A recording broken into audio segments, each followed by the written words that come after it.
আসসালামু আলাইকুম, কেমন আছেন সকলে? আশা করি খুব ভালো আছেন। আমিও খুব ভালো আছি। আমরা আজকে এসেছি ময়মনসিংহের মুক্তাগাছার খুব কাছাকাছি বেগুনবাড়ি এলাকার নাম, ওই এলাকার পাশেই নদী দেখতে।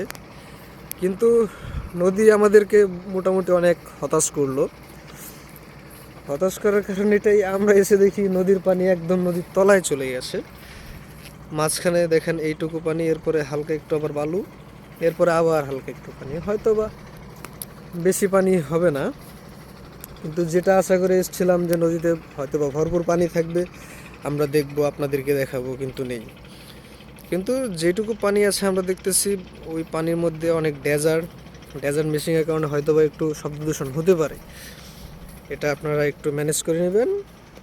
আমরা অনেক সময় হাঁটার পর ওই যে আমাদের পেছনে তারিকুল মামু, উনি ওই যে দমকলস, হ্যাঁ দমকলসই তো বলে, ওই গাছগুলো থেকে আমরা মধু খাওয়ার চেষ্টা করলাম। আমাদের পাখি হওয়ার ইচ্ছা ছিল, যাতে পাখির মতো, মৌমাছির মতো যাতে আমরা মধু খেতে পারি। কিন্তু দুর্ভাগ্যবশত এগুলোতে একটাতেও মধু নেই। আমাদের হক আগেই নষ্ট হয়ে গিয়েছে।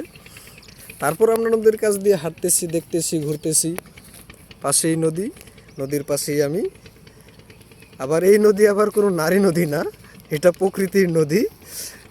এই তো নদী, কিন্তু আমাদের সাথে প্রকৃতির আরও একজন আছে।